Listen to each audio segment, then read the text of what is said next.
Existen muchos lugares, muchas iglesias que carecen, lamentablemente, del conocimiento de las doctrinas fundamentales de la iglesia cristiana. Hoy vamos a tocar una que es bien importante para la iglesia cristiana. Y yo espero que ustedes puedan estar lo suficientemente atentos para que el Señor hoy pueda obrar en el corazón de cada uno de ustedes y el Señor les pueda hablar de la misma manera que lo ha hecho con el predicador mientras preparaba este mensaje. Y yo espero que sea de mucha bendición para todos y cada uno de ustedes. Y por eso les invito para que se pongan sobre sus pies, se abran sus Biblias, allá en la primera carta del apóstol Pablo a los Corintios, capítulo 15.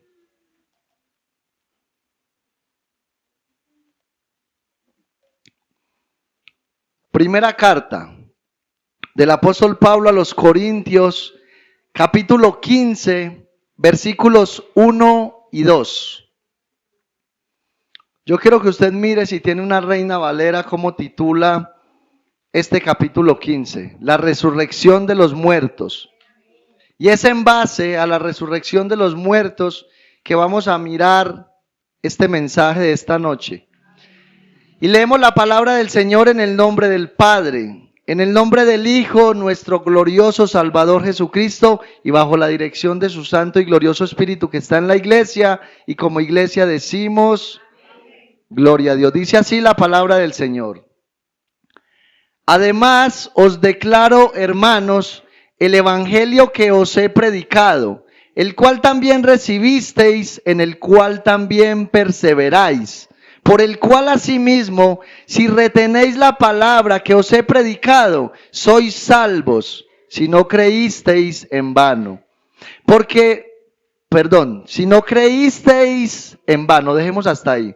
Padre, una vez más te doy gracias por este privilegio que tú me concedes de predicar tu gloriosa y preciosa palabra. En esta noche, Dios mío, me pongo en plena dependencia de ti, de tu Santo Espíritu, Señor.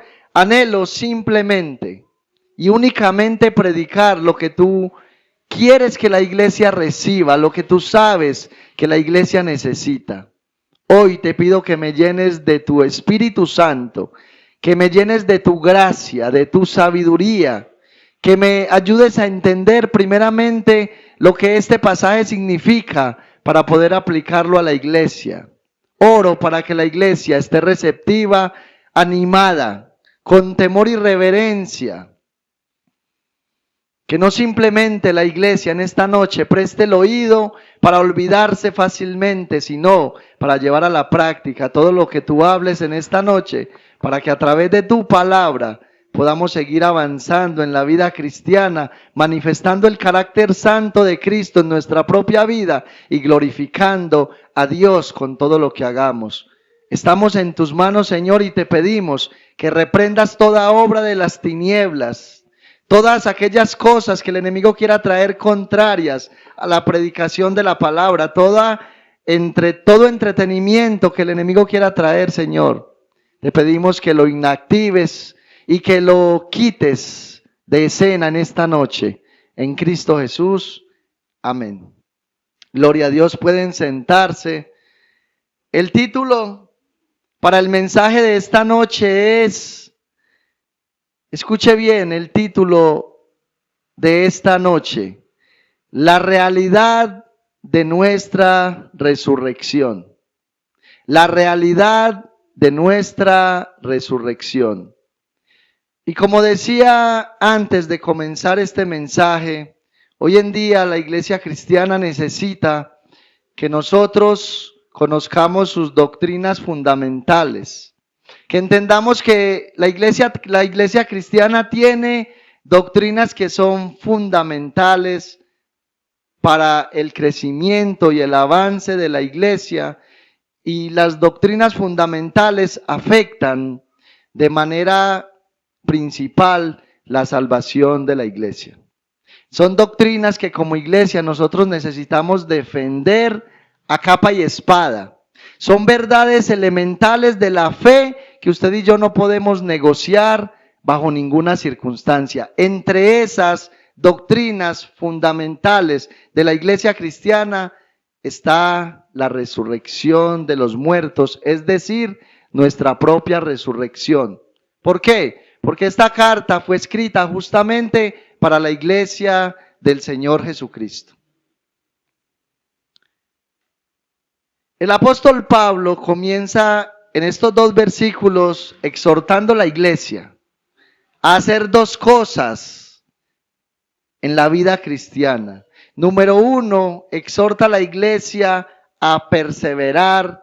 Y número 2, exhorta a la iglesia a retener. ¿Perseverar en qué? En el evangelio que se nos fue predicado. ¿Y retener qué? Justamente las palabras del evangelio que se nos fue predicado. Sin embargo, lo que vamos a hacer en esta noche es hablar acerca de esa realidad de que usted y yo un día vamos a resucitar. Pero obviamente para poder resucitar primero tenemos que morir. Hay 2 realidades que pueden pasar a un cristiano como nosotros. Número 1 es que Cristo venga por la iglesia. Y si Cristo viene por la iglesia antes de que usted y yo muramos, entonces nuestro cuerpo literal no va a morir, sino que va a ser transformado. Pero si usted y yo morimos, cuando Cristo venga por la iglesia, por aquellos que estén vivos, usted y yo vamos a salir de la tumba y este cuerpo mortal se va a vestir de un cuerpo inmortal. En otras palabras, nuestros cuerpos mortales van a ser transformados en cuerpos inmortales. Ahora, el apóstol Pablo le escribe esta carta a la iglesia de Corinto porque algunos hermanos no creían en la realidad de la resurrección de los muertos. Muchos no creían en aquello de la realidad de los muertos. Y mire lo que el apóstol Pablo dice aquí en el versículo 12. Dice, porque si se predica de Cristo que resucitó de los muertos, Pablo dice en símbolo de pregunta, porque realmente hay que preguntarse por qué. Y Pablo dice, dice, ¿cómo dicen algunos entre vosotros que no hay resurrección de los muertos? Pablo está diciendo, pero si siempre les hemos enseñado que hay resurrección de los muertos, ¿por qué algunos de ustedes en la iglesia de Corinto niega esa realidad? En el tiempo del apóstol Pablo, esta realidad era totalmente atacada. En el día de hoy también. Hay muchas personas, especialmente las personas que no creen en Cristo, los inconversos, y usted puede ver la gran mayoría de canciones, lo que son guascas y música popular. Uno de los mensajes principales de las canciones es: comamos y bebamos que mañana moriremos. O sea, hagan de todo, gastes en la plata, en borrachera, porque usted se muere y no se lleva nada. Esa es la filosofía del mundo. En la tumba se termina todo. En los días de Pablo también pasaba lo mismo. Podemos decir que muchos en la iglesia de Corinto no estaban creyendo en la realidad de que los muertos resucitan, debido a que la cultura griega lo veía de esa manera. Ellos veían el cuerpo humano, que obviamente es un cuerpo que está plagado de maldad y de pecado, lo miraban como la cárcel del alma. El cuerpo lo veían como la cárcel del alma, y entonces ellos creían que cuando alguien moría, de alguna manera el alma era liberada de aquella prisión llamada cuerpo humano. Y entonces ellos veían esa doctrina de la resurrección de los muertos como una locura, como algo que no se podía creer. ¿Por qué? Porque eso equivalía para ellos a que un día iban a resucitar nuevamente, el alma iba a ser cautiva en el cuerpo. Y por eso es que vemos cuando el apóstol Pablo allá en el libro de los Hechos, en el capítulo 17 allá en Atenas, está predicando el evangelio. Cuando él toca el tema de la resurrección de los muertos, algunos reaccionaron y le dijeron: ya te oiremos otra vez hablando sobre esto, en palabras de nosotros. Bueno, vamos a ver, Nuevamente nos va usted a contar esta de Caperucita Roja. Ellos no podían aceptar tal cosa.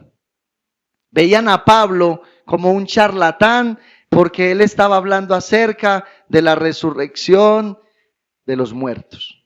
Escuche, en aquellos tiempos estaba en tela de juicio el hecho de la resurrección de los muertos y en el día de hoy también está en tela de juicio el que los muertos un día van a resucitar. El apóstol Pablo en aquel tiempo llama a un tribunal para sostener la verdad, escuche, para sostener la verdad de que así como Cristo resucitó, no podemos desligar el hecho de que Cristo resucitó en el hecho de que usted y yo un día también vamos a resucitar. Lo que Pablo está diciendo es, si Cristo resucitó, entonces nosotros también vamos a resucitar. Si nosotros no vamos a resucitar, entonces eso significa que Cristo tampoco resucitó.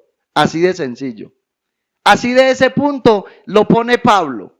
Y entonces, como está en tela de juicio el tema de la resurrección, entonces Pablo lleva a la iglesia directamente a un tribunal. Y cuando hablamos de un tribunal, hablamos de un lugar donde se pone en juicio algo. Y tienen que haber testigos que prueben tal verdad. Hace algunos años sucedió un caso de un accidente de tránsito donde un hombre en una camioneta arrolló a un motociclista. Bueno, gracias a Dios no lo mató. Pero entonces el hombre de la camioneta usó de testigos falsos para decir que el que había tenido la culpa había sido el de la moto, cuando en realidad el culpable era él. Y este hombre sobornó a unos guardas de tránsito que al parecer eran amigos de él. Y entonces cuando viene el momento de entrar en el caso del juicio, este hombre llevó a los guardas de tránsito ante el juez para que atestiguaran en favor de él. Pero aquel motociclista llevó justamente al señor de la tienda. ¿Sabe qué fue lo que marcó la diferencia en el tribunal y por qué el juez decidió que el motociclista fuese el que ganara la audiencia? Sencillo, por algo muy importante. El señor de la tienda vio cómo fueron las cosas. Los guardas de tránsito no. Los guardas de tránsito simplemente llegaron, escucharon una versión y sobre esa versión fue que ellos atestiguaron en favor de aquel hombre. Pero el señor de la tienda llevó un testigo ocular. Para Pablo poder fortalecer la fe de la iglesia necesitaba primero probar el hecho de que Cristo resucitó, aun cuando ellos habían creído en que Cristo había resucitado. O sea, la iglesia creía que Cristo había resucitado, pero algunos no creían que iban a resucitar. Entonces Pablo llama en escena a los testigos oculares, escuche. Y en el versículo 3 Pablo empieza diciéndole a la iglesia, porque primeramente os he enseñado lo que asimismo recibí, que Cristo murió por nuestros pecados conforme a las Escrituras, y que fue sepultado y que resucitó al tercer día conforme a las Escrituras, y que apareció a Cefas y después a los 12, después apareció a más de 500 hermanos a la vez, de los cuales muchos viven aún y otros ya duermen. Después apareció a Jacobo, después a todos los apóstoles y al último de todos, como un abortivo, me apareció a mí. Pablo dice, bueno, ustedes quieren ver que realmente Cristo resucitó, bueno, vamos a llamar al primer testigo ocular. Vamos a llamar al apóstol Pedro, que el apóstol Pedro lo vio resucitado.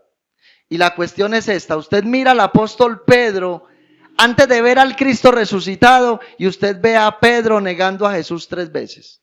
Juró con maldición, yo no conozco a ese hombre, yo no lo conozco. Luego de que Cristo fue sepultado, usted ve que Pedro va y vuelve normalmente a su vida antigua, que era la vida de pescador. Como quien dice, ya el Señor se murió, aquí no hay nada más que hacer. Pero luego, escuche, luego de que Pedro ve al Cristo resucitado, usted lo ve predicando el evangelio con valentía, dispuesto a morir por el evangelio de Jesucristo. Hasta el punto de que la historia nos dice que Pedro murió crucificado boca abajo, porque dijo: yo no soy digno de morir como mi maestro. La pregunta es, ¿qué fue lo que hizo que Pedro pasara de ser un cobarde a ser un hombre que defendió hasta la muerte el mensaje del evangelio? ¿Qué fue lo que hizo que Pedro resucitó, vio al Cristo resucitado? Eso fue lo que marcó la diferencia. Pero escuche, luego Pablo dice, bueno, después le apareció a los 12, o sea, a los 12 apóstoles. Y luego dice, después apareció a más de 500 hermanos a la vez. Mis hermanos, yo les digo algo, que uno o dos tengan una visión de algo, normal. Pero que ya 500 digan que vieron a alguien resucitar, eso ya habla, eso tiene más peso. 500 para sostener una mentira, se necesita demasiado. Para que no haya contradicción entre 500 versiones, se necesita mucho. Pero luego dice, después apareció a Jacobo. ¿Y sabe quién es Jacobo? Un medio hermano de Jesús. Y hay algo maravilloso aquí. Porque Jacobo era un medio hermano de Jesús que no creyó en él durante todo el ministerio terrenal. De hecho, usted va y mira en el Evangelio de Juan, en el capítulo 7, cuando iban a celebrar la fiesta de los tabernáculos, que los hermanos de Jesús, los medio hermanos de Jesús van y le dicen, bueno, pero usted, ¿por qué no va y se muestra públicamente para que lo reconozcan? Y Juan dice que ellos le decían eso porque aún no habían creído en él. La pregunta es, porque solamente piensa en algo, usted tiene más hermanos en la familia. Por ejemplo, el caso de Juan. Tiene a Joandri y tiene a Brian como sus hermanitos. Y resulta y sucede que Brian en cualquier momento viene y dice, yo soy el Mesías enviado.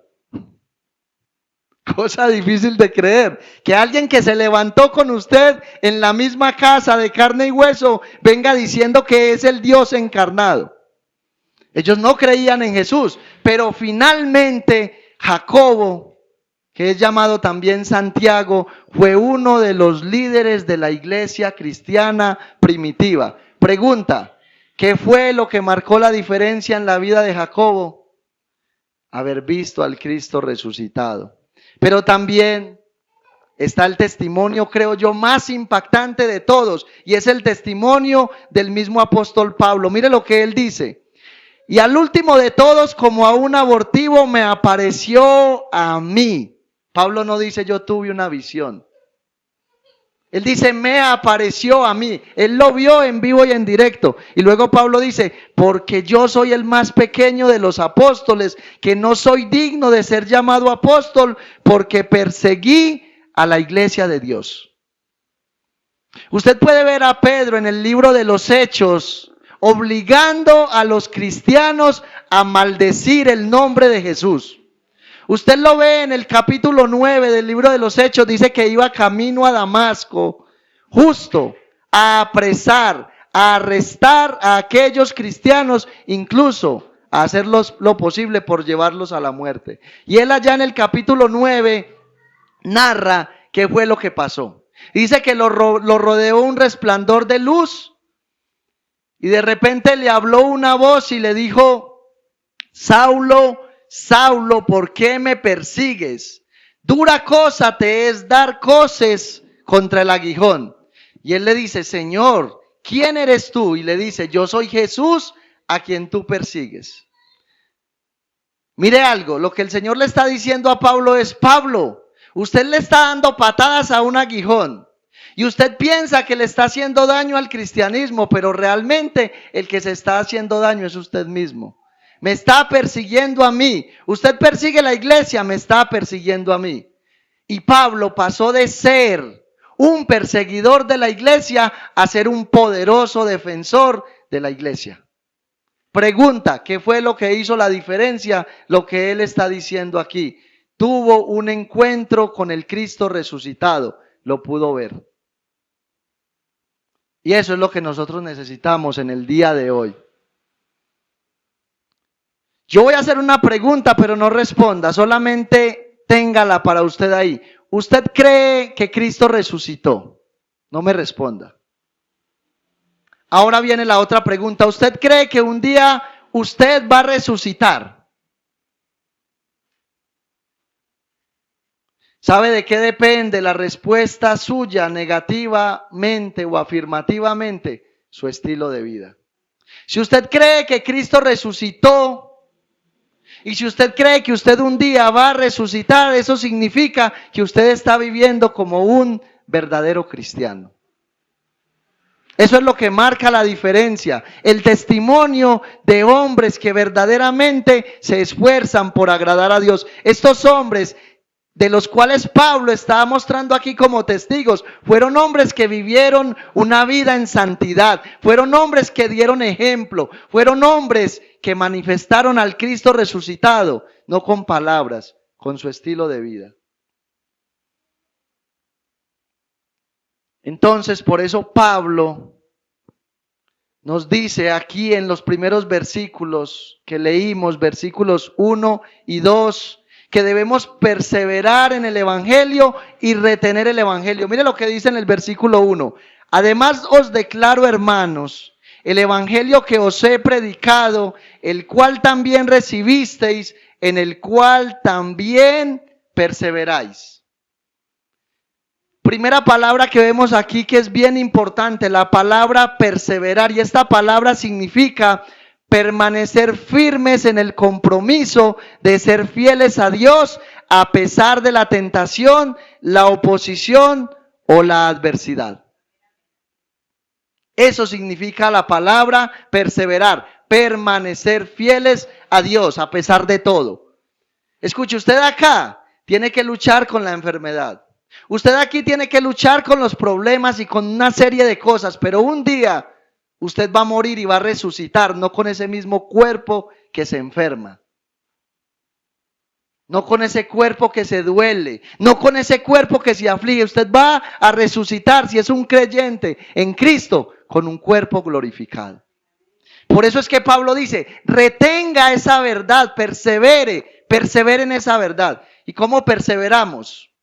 Con nuestro estilo de vida mostramos si realmente perseveramos. Esta palabra que aparece aquí es la misma palabra que nosotros vemos en el libro de los Hechos, en el capítulo 2, versículo 46, cuando Lucas nos dice que los primeros cristianos perseveraban en varias cosas. Entre esas cosas que ellos perseveraban, dice Lucas, en la doctrina de los apóstoles.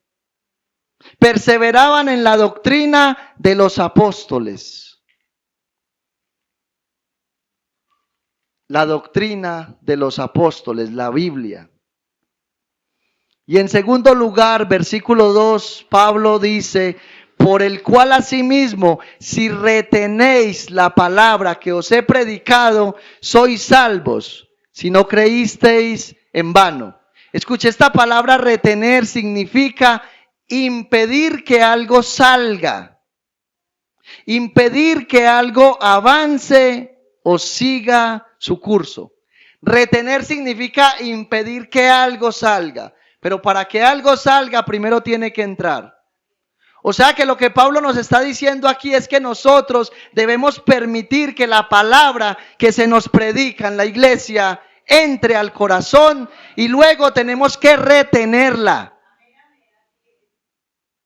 Hay que retenerla, pero lastimosamente hay personas que vienen a la iglesia y no permiten que la palabra entre. No, es que yo sé que es el predicador. No, no es el predicador. Es el Espíritu Santo el que habla a través del predicador. Y usted debe venir y permitir que esa palabra entre en su corazón y luego debe retenerla. No permita que salga de su vida.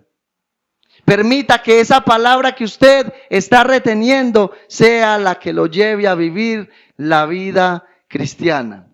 Y entonces viene una pregunta para nosotros en esta noche. ¿Cómo podemos retener las palabras del evangelio que se nos ha sido predicado? Bueno, la verdad es que necesitamos primero entender algo bien importante, y es que la vida cristiana no se vive por revelaciones. La vida cristiana se vive en base a lo que la Biblia nos enseña. ¿Y por qué le digo que no se vive en base a revelaciones? Porque hoy en día hay muchas iglesias que se dicen ser cristianas, que no viven en base a la doctrina de la Biblia, sino en base a revelaciones. Ay, es que se me apareció fulanito de tal y entonces me dijo, y entonces en base a lo que fulanito me dijo, yo camino. No, no es en base a lo que fulanito me dijo. De hecho, hace algunos años por allá en Guarne, a alguien se le apareció la Virgen. A un pastorcito se le apareció la Virgen y le dijo que le construyera un altar. Y hasta el día de hoy ese lugar es un santuario para la Virgen de Guarne. Una revelación que alguien tuvo, y en base a esa revelación entonces mucha gente va, la venera, otros la adoran. Pero uno viene a la Escritura y se da cuenta que lo que nosotros debemos hacer con relación a María es imitar su fe, imitar el temor de Dios que había en ella. Eso hay que hacerlo. Tanto hombres como mujeres estamos llamados a imitar a María. Por allá hubo otro señor que se le apareció el ángel Moroni y le dijo: esta es la nueva revelación, el otro evangelio de Jesucristo. Escuche, el otro evangelio de Jesucristo. ¿Y sabe qué le dijo el ángel? Según él, porque la verdad yo no creo que eso sea verdad. Se tuvo que haber comido unos frijoles con garra en la noche ese señor. El ángel se le apareció y le dijo: usted puede tener hasta 17 mujeres si quiere. ¿Sabe qué es lo más importante? Debe mantenerlas bien a las 17. Debes darle amor y cuidado a las 17 y que no les falte nada. Pregunta, ¿qué nos enseña la Biblia con relación al matrimonio? ¿Cuántas mujeres debe tener el varón? No debemos basar la vida cristiana por medio de revelaciones, porque ya la revelación fue dada. El apóstol Pablo, hablándole a la iglesia de los Gálatas, allá en el capítulo 1, versículo 18, dice que si aún un ángel del cielo viene y nos anuncia un evangelio diferente, dice, el tal sea anatema. O sea, ese ángel está bajo maldición. ¿Por qué? Porque la palabra de Dios no se contradice, mis hermanos. Todo el testimonio de la Escritura nos lleva a una sola verdad, y es la verdad de que Cristo es Dios y que Cristo es el centro de la iglesia. Por eso es que el consejo de Pablo no es que perseveremos y que retengamos revelaciones, sino que el evangelio que se nos fue predicado. Ahora la pregunta es esta: ¿qué es el evangelio? El evangelio son las buenas noticias de salvación. Eso significa la palabra evangelio, significa buenas noticias de salvación. Pero para que haya una buena noticia, primero tiene que haber una mala noticia. ¿Cuál es la mala noticia? La mala noticia es que nosotros, todos los hombres, estamos bajo pecado. Y al estar bajo pecado, somos dignos merecedores del infierno por la eternidad. Esa es la mala noticia. Pero esa mala noticia ha sido reemplazada por una buena noticia. ¿Cuál es la buena noticia? La buena noticia es que Cristo, siendo Dios, se hizo hombre. Luego de hacerse hombre, vino y murió por nosotros. ¿Para qué Cristo murió por nosotros? Para perdonar nuestros pecados. Luego de que Cristo muere, es sepultado. ¿Para qué Cristo fue sepultado? Para sepultar nuestros pecados en el fondo de la mar y nunca más volverse a acordar de ellos.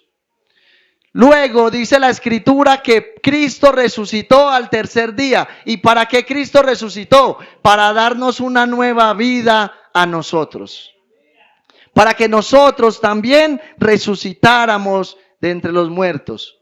Luego de que Cristo resucita, Cristo asciende al cielo donde está sentado a la diestra del Padre intercediendo por nosotros. ¿Sabe por qué?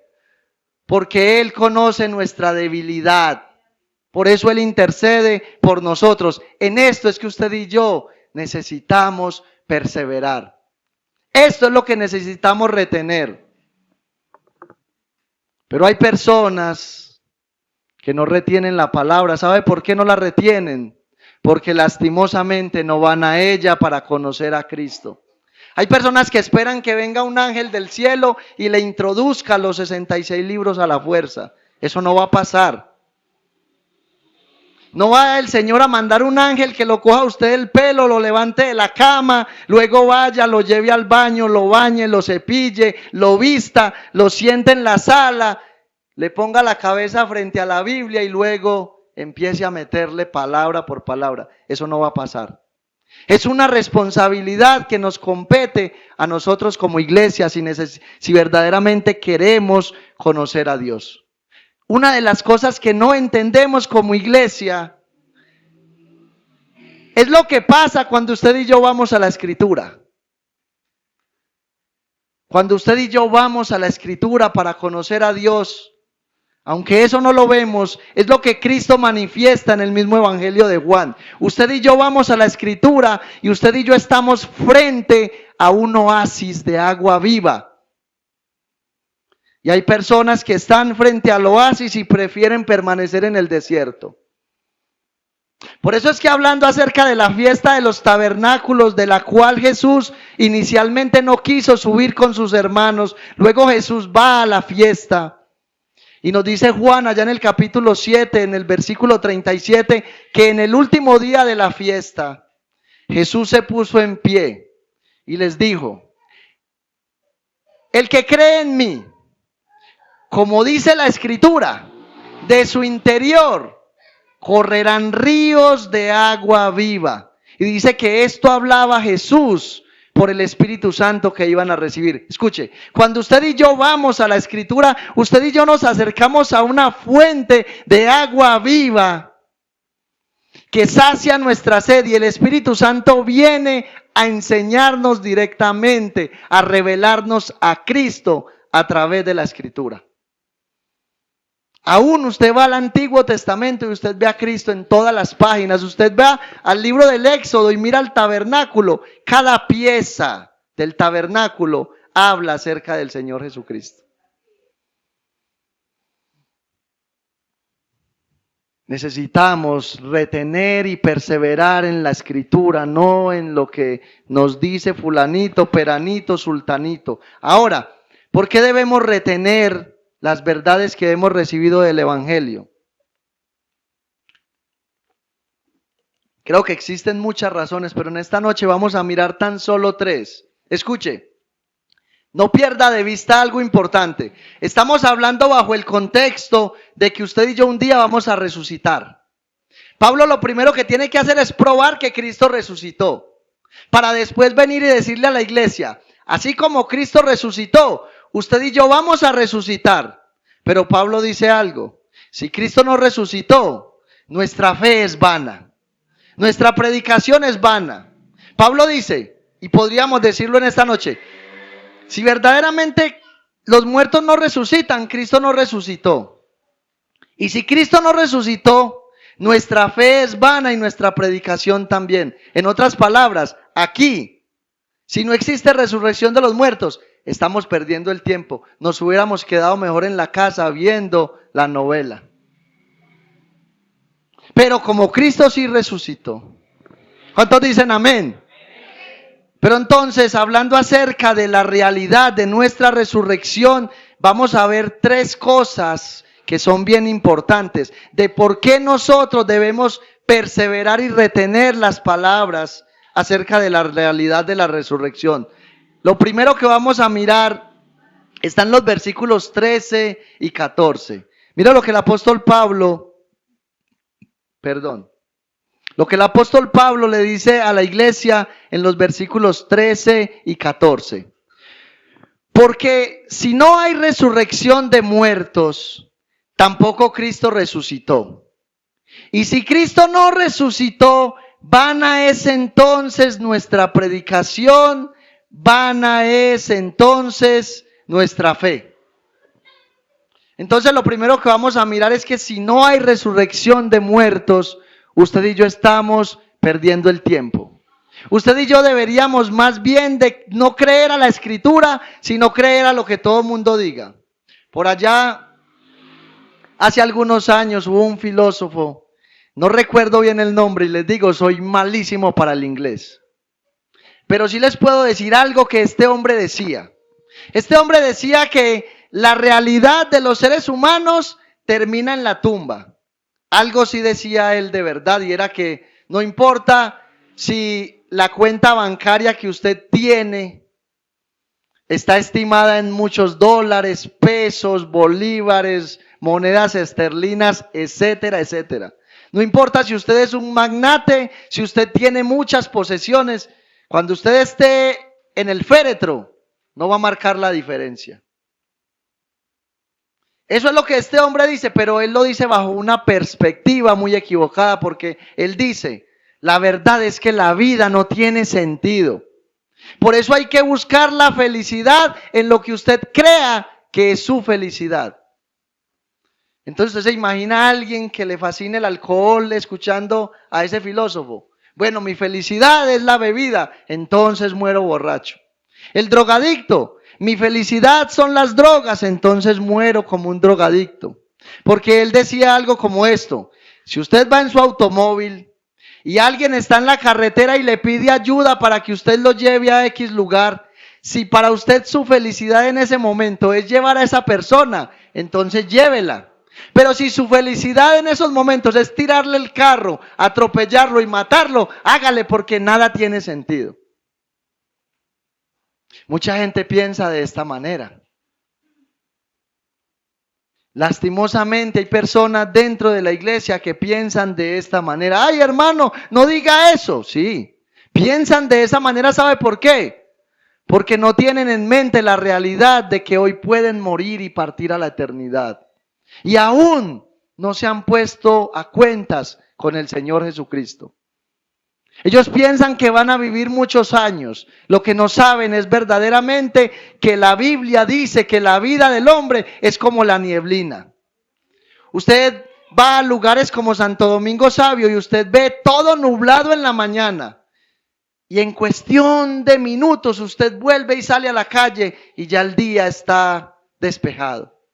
Así es la vida del ser humano. Es efímera y pasajera. Pero muchos que asisten a la iglesia viven de cualquier manera. ¿Sabe por qué? Porque no creen en esta realidad de que un día van a morir y que van a resucitar. Para bien o para mal van a resucitar. Y entonces lo que Pablo está diciendo aquí es, si no hay resurrección de muertos, empaque y vámonos. Cierre la Biblia. Sálgase del púlpito. No vuelva a testificar a Cristo, porque al fin de cuentas, un Salvador muerto y enterrado que no resucitó, no te puede salvar. En segundo lugar, en el versículo 15, nosotros vemos algo que es bien importante, porque estos testigos oculares que vieron a Jesús eran personas de buen testimonio. Pero Pablo está suponiendo que no hay resurrección de muertos. Y entonces él dice, bueno, es que si los muertos no resucitan, entonces mire lo que dice en el versículo 15. Y somos hallados falsos testigos de Dios, porque hemos testificado de Dios que Él resucitó a Cristo, al cual no resucitó. Si en verdad los muertos no resucitan. Porque si los muertos no resucitan, tampoco Cristo resucitó. Y si Cristo no resucitó, vana es vuestra fe, aún estáis en vuestros pecados. Hay dos cosas bien importantes acá. Si Cristo no resucitó, estos hombres que testificaron a favor de Él, sencillamente son unos mentirosos. ¿Y sabe qué sería lo más lamentable? Que esos mentirosos de los cuales estamos hablando, inspirados por el Espíritu Santo, fueron los que escribieron la Biblia. Entonces, si Cristo no resucitó, si no hay resurrección de muertos, entonces no leamos la Biblia porque son unos mentirosos. Estaríamos creyendo en una fábula. Y luego él dice más abajito, y si Cristo no resucitó, vuestra fe es vana, aún estáis en vuestros pecados. Es decir, si no existe la resurrección de los muertos, entonces tampoco hay salvación. Mire lo que dice el versículo 18. Entonces también los que durmieron en Cristo perecieron. O sea, todos aquellos muertos del Antiguo Testamento, Abraham, Isaac, Jacob, todos los patriarcas que murieron esperando ese Mesías, ese Salvador, aquellos profetas como Jeremías que padecieron por causa del testimonio de la Escritura, todos ellos murieron esperando a Cristo. Pero entonces, como Cristo no resucitó, como no hay resurrección de muertos, ellos también perecieron. No hay salvación para ellos y no hay salvación para nadie. Eso es lo que está diciendo Pablo aquí.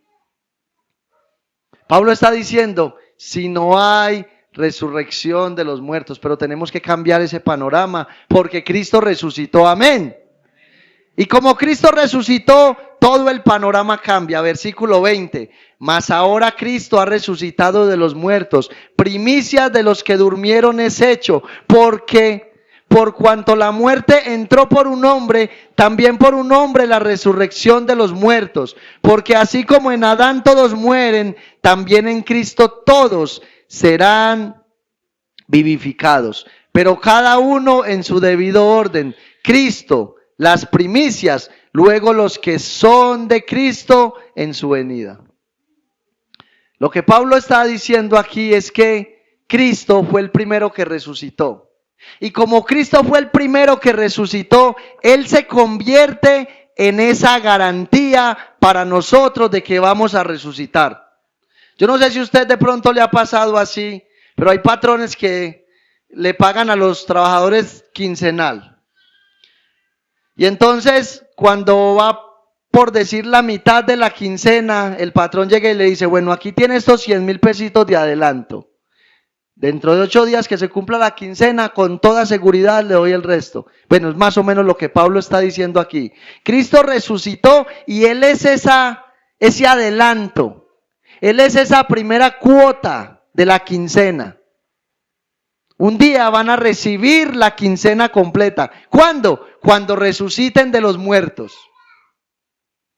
Y hay algo glorioso que Pablo dice desde el versículo 35 en adelante de este capítulo 15. Y Pablo usa la figura de una semilla para hablar acerca de cómo va a ser nuestra resurrección, con qué tipo de cuerpo vamos a resucitar. Y aún Pablo habla de la vida activa que vamos a tener en el cielo. Hay algunos que piensan que en el cielo vamos a estar como esos viejitos por allá, o que vamos a estar con una camándula rezando el rosario 24 horas. No, mi hermano. Es algo muy diferente. En el cielo vamos a estar llenos de vida. Pero Pablo, hablando acerca de esa semilla, dice que para que esa semilla crezca y dé buen fruto y se convierta en un árbol esplendoroso, frondoso, que dé fruto, primero tiene que morir. Esa semilla se tiene que caer a la tierra, tiene que descomponerse, podrirse y morir para que germine ese árbol frondoso. Asimismo es nuestro cuerpo. Primero tenemos que morir para que luego resucite un cuerpo en gloria, un cuerpo glorificado, un cuerpo transformado. Yo no sé cuántos de los que hay aquí se preocupan por la enfermedad que tienen. Yo no sé cuántos de los que hay aquí se preocupan por esa arruguita que le salió. Yo no sé cuántos de los que hay aquí se preocupan por la pategallina, por las canas, por el hecho de estar encorvados. Les digo algo, mis hermanos, de seguro, si Dios le da la oportunidad a usted de vivir más de 80 años, probablemente usted se va a encorvar. Probablemente a usted le van a salir canas. Probablemente usted se va a enfermar. Pero escuche, cuando nosotros estemos en ese cuerpo glorificado, nosotros ya no vamos a sufrir de eso. Vamos a tener la lozanía de un cuerpo glorificado como el del Señor Jesús. Esa es una de las promesas que nosotros tenemos a causa de la resurrección de Cristo y a causa de nuestra resurrección. Pero me gusta lo que el apóstol Pablo dice, culminando desde el versículo 51 hasta el versículo 56, y yo quiero que estos versículos nos llenen de vida, que estos versículos nos llenen de esperanza a causa de lo que nos espera aquí a nosotros. Mire lo que Pablo le dice a la iglesia en el versículo 51 en adelante. He aquí os digo un misterio. No todos dormiremos, pero todos seremos transformados. Mire la palabra. Todos seremos transformados. O sea, no todos vamos a morir, pero todos sí vamos a ser transformados. Y él dice, en un momento, en un abrir y cerrar de ojos a la final trompeta, porque se tocará la trompeta, y los muertos serán resucitados incorruptibles, y nosotros seremos transformados. Dice el versículo 53, porque es necesario que esto corruptible se vista de incorrupción y esto mortal se vista de inmortalidad. Y cuando esto corruptible se haya vestido de incorrupción y esto mortal se haya vestido de inmortalidad, entonces se cumplirá la palabra que está escrita. Sorbida es la muerte en victoria. ¿Dónde está, oh muerte, tu aguijón? ¿Dónde, oh sepulcro, tu victoria? Ya que el aguijón de la muerte es el pecado y el poder del pecado la ley. Versículo 57. Mas gracias sean dadas a Dios que nos da la victoria por medio del pastor de la iglesia. Por medio del hermano Albeiro. ¿Por medio de quién? Por medio del Señor Jesucristo. Parece cómico lo que yo digo, pero muchos hoy en día tienen la mirada puesta en un hombre, en un pastor, en un diácono, en un líder de la iglesia, y la mirada tiene que estar puesta en Cristo Jesús. Yo quiero que usted piense en algo en esta noche.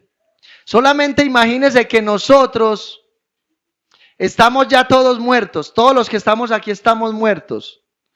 Estamos en X cementerio. Y sucede esto que el apóstol Pablo está diciendo aquí. Suena la trompeta y todos salimos de los sepulcros, de los ataúdes, como le quiera llamar. Salimos de ahí y nos miramos los unos a los otros y nos damos cuenta que ya no estamos muertos. Estamos más vivos que nunca. Y las hermanas que han estado enfermas o que estuvieron enfermas durante toda la vida se miran el cuerpo totalmente sanas. Ya no les duele una muela porque no tienen ninguna. Ya no les duele una muela. Están totalmente llenas de vida. Y nos miramos. ¿Qué cree usted que es lo primero que vamos a hacer? No es una locura ni una desfachatez lo que les voy a decir. De seguro que lo primero que vamos a hacer es glorificar a Dios. Es glorificar a Dios porque vamos a estar en cuerpos semejantes a los de Cristo. Escuche, no son cuerpos temporales, son cuerpos preparados para la eternidad. Yo creo que lo primero que vamos a hacer es decir gloria a Dios. Yo creo que vamos a decir, valió la pena vivir para Cristo en la tierra, valió la pena padecer, valió la pena enfrentar la enfermedad, valió la pena vivir gozoso en medio de la adversidad, valió la pena vivir con gozo y con alegría, valió la pena vivir en santidad en medio de un mundo pervertido. Y en segundo lugar, vamos a mirar al sepulcro, al ataúd donde estábamos, a esa tumba, y la vamos a ver vacía. Y lo primero que vamos a decirle a esa tumba es, ¿dónde está, oh muerte, tu aguijón? ¿Dónde, oh sepulcro, tu victoria? Y finalmente diremos, gracias sean dadas a Dios que nos ha dado la victoria por medio de nuestro Señor Jesucristo. Ahí terminarán nuestros problemas. Ahí terminará nuestra jornada laboral. Ahí terminará la aflicción, ahí terminará todo aquello que usted y yo tenemos que padecer. Ahí terminará el poder de Satanás que nos tienta día y noche. Ahí terminará el poder de la muerte sobre nosotros. Ese es el último enemigo que Cristo va a vencer por completo. Y cuando digo va a vencer, no significa que ya no venció en la cruz. Significa que en ese día vamos a ver la promesa totalmente cumplida. Mis hermanos, vale la pena vivir para Cristo. Vale la pena vivir la vida cristiana en santidad. Vale la pena apartar nuestros ojos, nuestra mirada de las cosas terrenales. ¿Por qué? Porque tenemos una promesa gloriosa. Un día usted y yo vamos a resucitar y vamos a vivir por toda la eternidad. Lo más glorioso de todo es que cuando usted y yo resucitemos, vamos a ver a nuestro glorioso Salvador tal y como Él es. Vamos a poder contemplar la hermosura de su gloria. Como decía el salmista, una cosa he demandado al Señor y esta buscaré, que esté yo en la casa del Señor cada 8 días,